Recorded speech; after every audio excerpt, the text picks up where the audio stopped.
The Liberals are yet to determine their position on the Indigenous Voice to Parliament. Over the weekend, Opposition Leader Peter Dutton released a letter he'd written to the Prime Minister asking for further detail. It's obvious that the Prime Minister has made a political decision based on the advice of his strategists not to provide the detail to the Australian public, and by doing that I really think he's treating people like mugs. The Prime Minister wants Australians to vote on the principle of a voice, with Parliament to decide the fine detail after a referendum. He told 7:30 last night the debate about detail is disingenuous. I spoke to Opposition Leader Peter Dutton a short time ago. Peter Dutton, welcome to the program. Thanks, David. Now, before we get to your demands for detail, I'd like to ask you about the current arrangements and whether they are working. Over your 20 years or so in Parliament, surely you'd agree that successive governments really haven't done enough to close the gap on Indigenous disadvantage. What's wrong with an advisory body like The Voice to help come up with some better solutions? Well, David, the short answer is there's nothing wrong with an advisory body, and in the last Parliament we brought forward a policy which would allow that, particularly a regional voice. I think the remote and regional issues are as pressing as any within the Indigenous communities.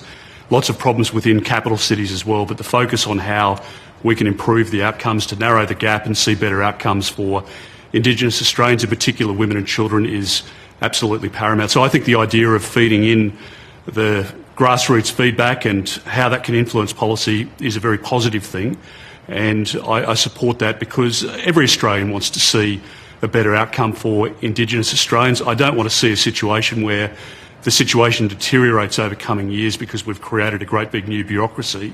I want to make sure that there is a system in place which is going to improve the arrangements for people on the ground. To be clear, though, from the letter you wrote to the Prime Minister over the weekend, would it be your preference, is it now your position, to legislate a voice before it's enshrined in the Constitution? Well, David, the government's been elected now for 7 or 8 months. They have the ability, because they've got an absolute majority in the lower house and a majority in the upper house with the Greens, to pass any bill they want. They've been able to pass legislation which has been applauded by the union movement. They've been able to pass legislation which has been applauded by the fat cats within the industry super funds and others who are supporters of Labor, but they haven't been able to pass legislation, and they could do that. They could do it when Parliament comes back at the beginning of February so that they could prove up a model and demonstrate how it is that their version of the voice could deliver the outcomes that we all desire. Let's go to the detail and the 15 specific questions you've posed in this letter to the Prime Minister. The first 3 are all pretty similar. Who would be eligible to serve? How do you define Aboriginality? Given around 50 existing Indigenous bodies seem to manage this question of defining Aboriginality in a fairly straightforward way, why is this such a big deal for you? What's your real concern here? Well, my real concern is that the women that I met in Alice Springs only a few weeks ago, who are giving us their voice very clearly. I mean, the problem at the moment is that nobody's listening to their voice. I said this to the Prime Minister. I mean, if you're living in a community where the kids are out at night, they're too afraid to come home to many of the homes, they're sleeping during the day so they're not going to school, and we've got another generation where kids are missing out on that education. The sexual abuse rates, the rates of criminality within the community, completely and utterly unacceptable. And I want a better future for those kids. So the question is, will the voices of those women in particular within those communities be heard, or will this be a capital city-centric model that when we find ourselves 10 years down the track, as has happened, as you point out in your opening question, over the course of the last 20 or 30 years, I've never been in a conversation with a Liberal Prime Minister or Liberal leader or a Labor Prime Minister or a Labor leader where they've talked about cutting funds or having anything but a good desire to improve your concern the about conditions. Defining Aboriginality.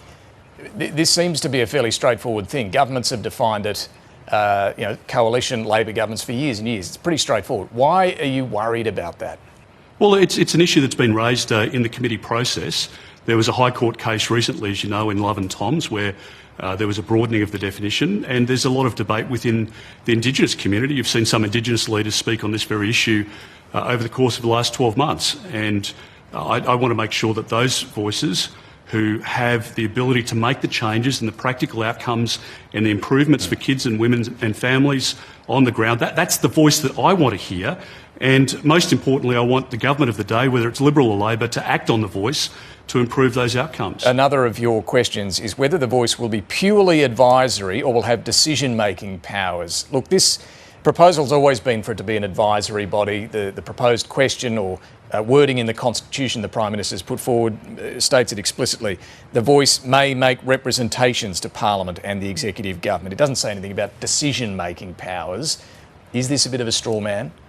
No, it's not. I mean, it's a very serious issue. So if the government's proposing a system which would dramatically change the way in which our government would operate, our democracy would operate, then again we need to know the pros and cons of all of that, and then people can make their own decision. And I think for millions of Australians, when I ask for detail from the Prime Minister, it's done in a respectful way.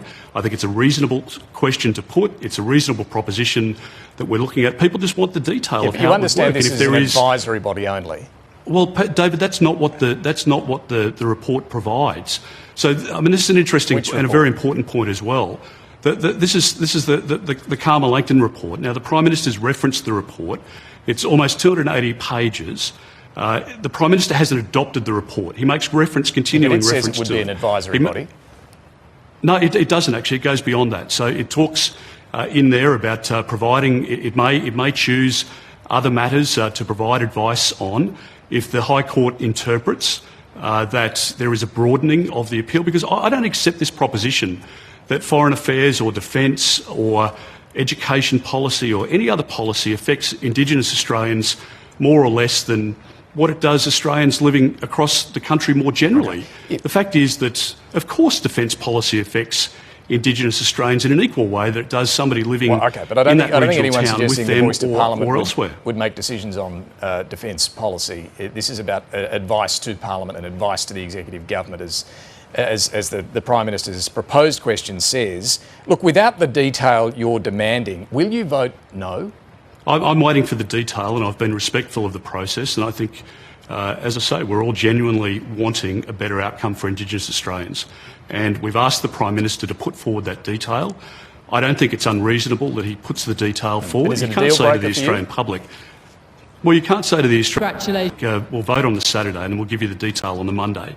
Australians won't cop that. They understand that there is a very big difference between enshrining something in the Constitution and putting it into legislation, which the Prime Minister could do tomorrow. The laws can be changed if it doesn't work, if it turns out to be a disaster or there's a better model that comes along. If the voice decides that there is a much better way to do this in 5 years' time, you don't have the constraints of it being enshrined within the Constitution. So, and there are many, learned people on both sides of this argument who say that the High Court, will have a narrow interpretation. Others who say that it will be a legal minefield. And if that's the case, we need to be certain about the advice that the Prime Minister's got, because he won't provide it to the Australian public at the moment. A growing number of your Liberal MPs are demanding to be given a conscience vote on this. Will you give Liberals a free vote? Well, David, I've been very clear about making sure that we respect our party process. I understand that there are strongly held views and people with good intent who draw different conclusions in relation to the voice. So we'll have that party room process.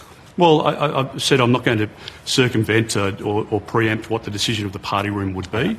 I have great respect for my colleagues. We'll have the debate and we'll make a decision in the party room. We'll announce that in due course. Finally, on the AUKUS deal, you've been urging the government to buy the first 2 nuclear submarines from the United States rather than manufacture them here. And you've said this, it could be done by the end of the decade. We have seen some doubts expressed by the leaders of the Senate Armed Services Committee in the US. What do you know about American shipbuilding that they perhaps don't? Look, I have a great deal of respect. I mean, this is the point. We all do have a great deal of respect for our American friends. They rightly point out the constraints that exist within their supply chain. Australia would come to the table with the ability to potentially increase that output. It may be that the 3 countries are looking at a common platform so that there is the ability for the 3 countries to be involved in the production process.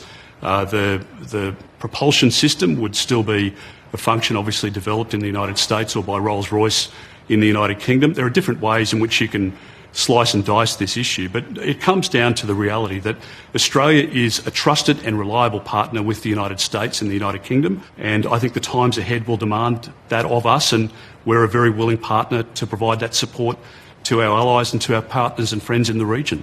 Peter Dutton, we will have to leave it there. Thanks for joining us. Thanks, David. Thank you.